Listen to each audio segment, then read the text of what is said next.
परिचय।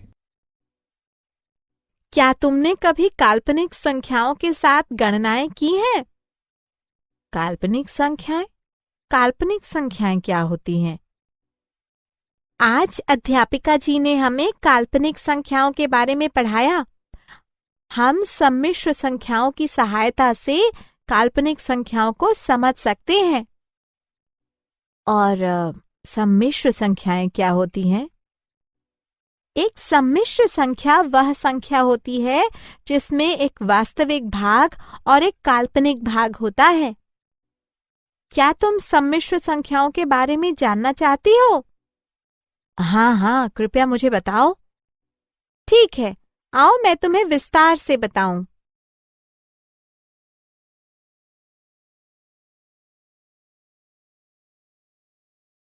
उद्देश्य। इस पाठ के अंत में आप निम्न करने में सक्षम हो जाएंगे। सम्मिश्र संख्याओं को परिभाषित करना, सम्मिश्र संख्याओं की बीजगणित की व्याख्या करना, आयोटा की घात की व्याख्या करना, ऋणात्मक वास्तविक संख्याओं के वर्गमूल की व्याख्या करना, सम्मिश्र संख्याओं की सर्वसमीकाओं को जानना, सम्मिश्र संख्या के संयुग्मी और मापांक को लिखना, सम्मिश्र संख्या के ध्रुवीय निरूपण को समझना।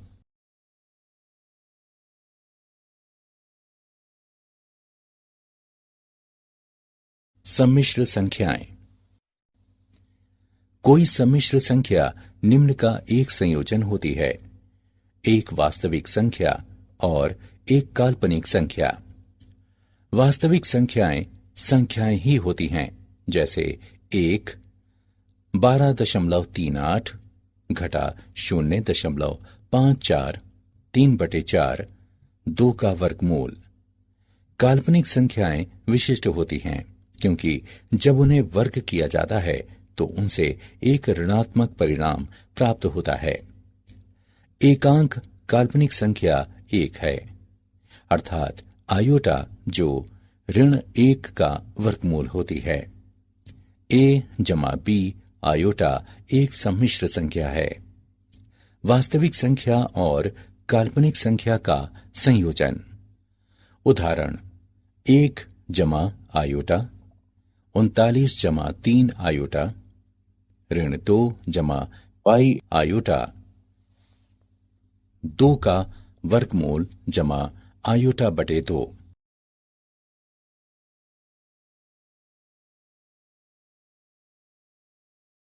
सम्मिश्र संख्याओं की बीजगणित यानी जोड़। दो सम्मिश्र संख्याओं a जमा b आयोटा और c जमा d आयोटा के जोड़ को इस प्रकार परिभाषित किया जाता है: a जमा b आयोटा जमा c जमा d आयोटा बराबर a जमा c जमा b जमा d आयोटा। यह समूहन जैसे पदों के समान है। वास्तविक भागों को वास्तविक भागों में जोड़ा जाता है और काल्पनिक भागों को काल्पनिक भागों में जोड़ा जाता है। सम्मिश्र संख्याओं के जोड़ के लिए गुणधर्म। दो सम्मिश्र संख्याओं का योगफल एक सम्मिश्र संख्या होता है। ये गुणधर्म संवरक नियम कहलाता है। सम्मिश्र जोड़ क्रम विनिमय है। किन्हीं भी दो सम्मिश्र संख्याओं Z1 और Z2 के लिए Z1 जमा Z2 बराबर Z2 जमा Z1। सम्मिश्र जोड़ सहचर्य है। किन्हीं भी तीन सम्मिश्र संख्याओं Z1, Z2, Z3 के लिए Z1 जमा Z2 जमा Z3 बराबर Z1 जमा Z2 जमा Z3। सम्मिश्र संख्याओं के लिए प्रतिलोम। सम्मिश्र संख्याओं के समुच्चय के प्रत्येक तत्व Z बराबर X जमा आयोटा Y का एक प्रतिलोम तत्व घटा Z बराबर घटा X घटा आयोटा Y होता है।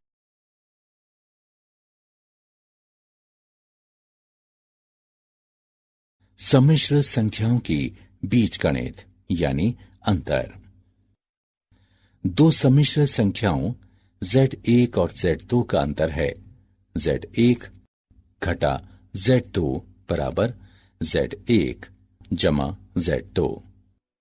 उदाहरण के लिए 4 जमा 2 आयोटा घटा 7 घटा आयोटा बराबर 4 जमा 2 आयोटा जमा घटा 7 जमा आयोटा बराबर घटा 3 जमा 3 आयोटा। इसी प्रकार 6 घटा आयोटा घटा 4 जमा 2 आयोटा बराबर 6 घटा आयोटा जमा घटा 4 घटा 2 आयोटा बराबर 2 घटा 3 आयोटा।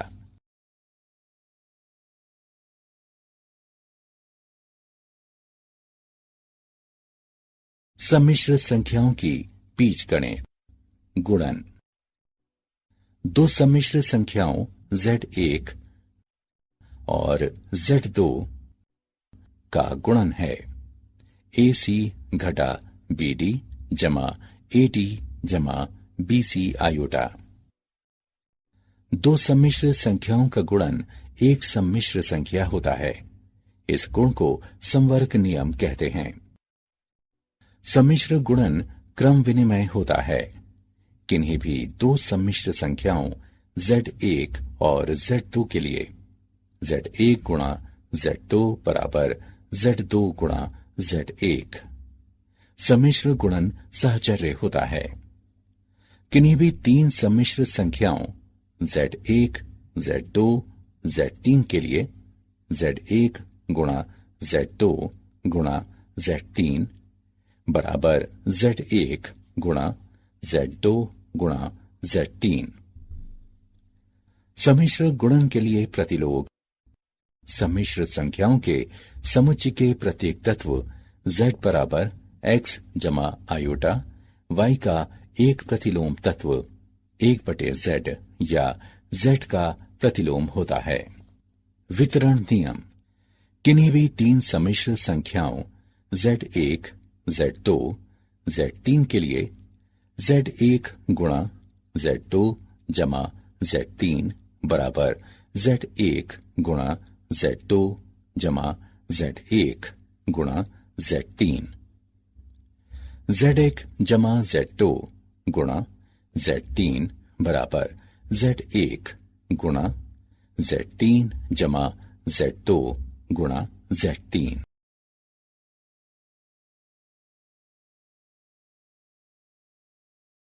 सम्मिश्र संख्याओं की बीजगणित।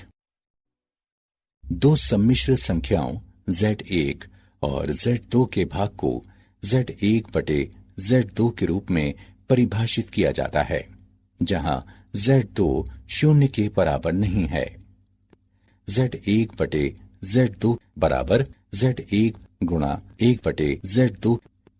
मान लें कि हम सम्मिश्र संख्या 4 जमा 7 आयोटा बटे 1 घटा 3 आयोटा को भाग करना चाहते हैं, तो 4 जमा 7 आयोटा बटे 1 घटा 3 आयोटा।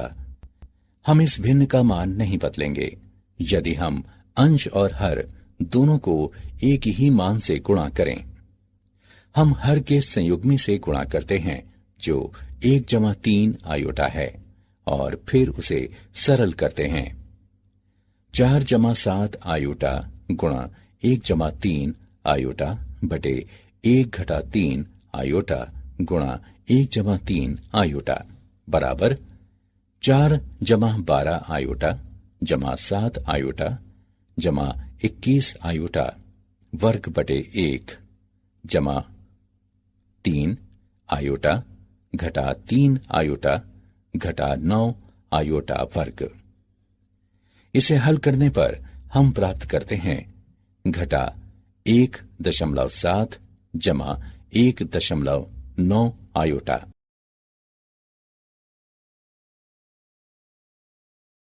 आई की घात। अब आइए आयोटा की घातों के बारे में सीखें। आई की घात 0 बराबर 1। आई की घात 1 बराबर आई की घात 2 बराबर घटा 1। आयोटा की घात 3 को आयोटा वर्ग गुणा आयोटा भी लिखा जा सकता है। हम जानते हैं कि आयोटा वर्ग घटा 1 होता है। हमें प्राप्त होता है घटा आयोटा। इसी प्रकार आयोटा की घात 4 बराबर आयोटा वर्ग का वर्ग बराबर घटा 1 वर्ग बराबर 1। आयोटा की घात 5 बराबर आयोटा वर्ग का वर्ग गुणा आयोटा बराबर घटा 1 वर्ग गुणा आयोटा बराबर आयोटा।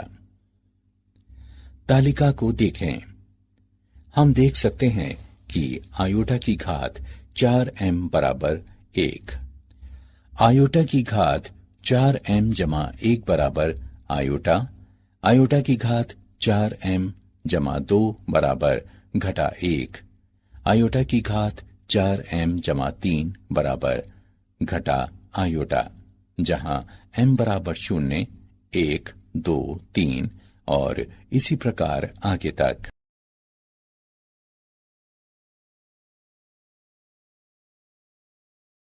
एक ऋणात्मक वास्तविक संख्या के वर्गमूल। घटा 1 के वर्गमूल है आयोटा घटा आयोटा।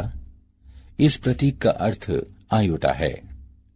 एक समीकरण x वर्ग जमा 1 बराबर 0 लें। हम देख सकते हैं कि इसके हल आयोटा और घटा आयोटा हैं। सामान्यतः एक धन वास्तविक संख्या a के लिए घटा 1 का वर्गमूल बराबर 1 का वर्गमूल गुणा घटा 1 का वर्गमूल बराबर 1 का वर्गमूल गुणा आयोटा।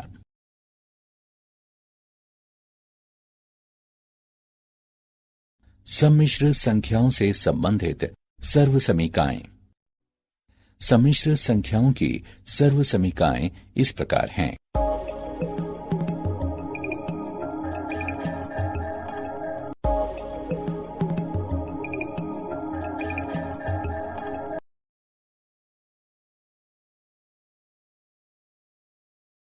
एक सम्मिश्र संख्या का मापांक और संयुग्मी।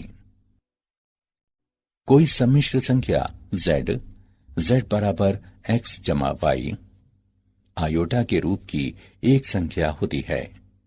इसका संयुग्मी z बार जिस रूप की एक संख्या होती है वो है z बार बराबर x घटा y आयोटा। एक सम्मिश्र संख्या का मापांक। एक सम्मिश्र संख्या इसके सम्मिश्र संयुग्मी से गुणनफल एक वास्तविक धन संख्या होता है, अर्थात z गुणा z बार बराबर x जमा आयोटा, y गुणा x घटा आयोटा y बराबर x वर्ग जमा y वर्ग, और इसे प्रायः लिखा जाता है z गुणा z बार बराबर z के मापांक का वर्ग बराबर x वर्ग जमा y वर्ग, जहां z का मापांक x वर्ग जमा y वर्ग का वर्गमूल है। सम्मिश्र संख्याओं z1 और z2 के लिए z1 और z2 के गुणनफल का मापांक बराबर z1 का मापांक गुणा z2 का मापांक। z1 बटे z2 का मापांक बराबर z1 का मापांक बटे का मापांक z2। दिया है कि z2 का मापांक 0 के बराबर नहीं है। z1 और z2 के गुणनफल का सम्मिश्र संयुग्मी बराबर z1 का सम्मिश्र संयुग्मी गुणा z2 का सम्मिश्र संयुग्मी।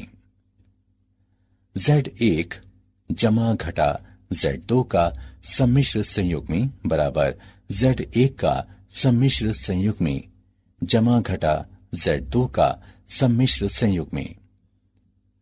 z1 बटे z2 का सम्मिश्र संयुग्मी बराबर z1 का सम्मिश्र संयुग्मी बटे z2 का सम्मिश्र संयुग्मी। दिया है z2 जो कि 0 के बराबर नहीं है।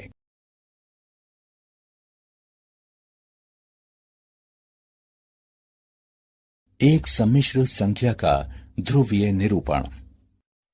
किसी सम्मिश्र संख्या को दृश्य रूप में इस आरेख पर एक सदिश की रचना करती हुई संख्याओं ए बी के एक युग्म के रूप में निरूपित किया जा सकता है, जिसे आगंड आरेख कहते हैं, जो एक सम्मिश्र समतल को प्रदर्शित करता है। आर ई वास्तविक अक्ष है, एल एम काल्पनिक अक्ष है और आयोटा काल्पनिक इकाई है, जो आयोटा वर्ग बराबर घटा 1 को संतुष्ट करती है। ध्रुवीय निरूपण में एक सम्मिश्र संख्या z को दो मानदंडों r और थीटा में निरूपित किया जाता है। मानदंड r सम्मिश्र संख्या का मापांक होता है और मानदंड थीटा x अक्ष की धनात्मक दिशा के साथ कोण है। एक सम्मिश्र संख्या का ध्रुवीय रूप है z बराबर r गुणा कॉस थीटा जमा आयोटा साइन थीटा। सम्मिश्र संख्याओं की गुणा व भाग करने में ये निरूपण बहुत उपयोगी है।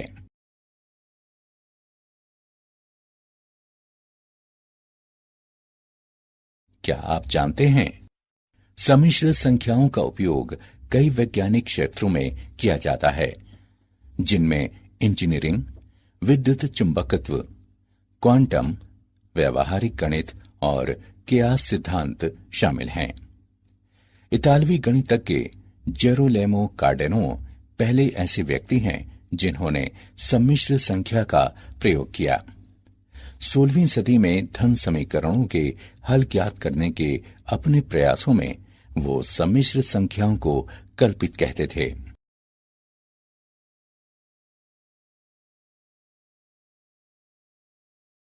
सारांश। आइए हमने जो कुछ सीखा है उसे संक्षेप में दोहराएं। संख्या का रूप a जमा आई बी, जिसमें a और b वास्तविक संख्याएं हों, एक सम्मिश्र संख्या कहलाती है। a सम्मिश्र संख्या का वास्तविक भाग और b काल्पनिक भाग कहलाता है। मान लें z1 बराबर a जमा आई बी और z2 बराबर c जमा आई बी, तब समीकरण निम्न होगा। किसी पूर्णांक k के लिए i की घात 4m बराबर 1 i की घात 4m जमा 1 बराबर i की घात 4m जमा 2 बराबर घटा 1, i की घात 4m जमा 3 बराबर घटा i। सम्मिश्र संख्या z बराबर a जमा आई बी के संयुग्मी को z से निरूपित करते हैं, जो इस प्रकार है। z बराबर a जमा आई बी। सम्मिश्र संख्या z बराबर x जमा आई वाई का ध्रुवीय रूप r गुणा कॉस थीटा जमा l साइन थीटा, जहां r बराबर है x वर्ग जमा y वर्ग के वर्गमूल के।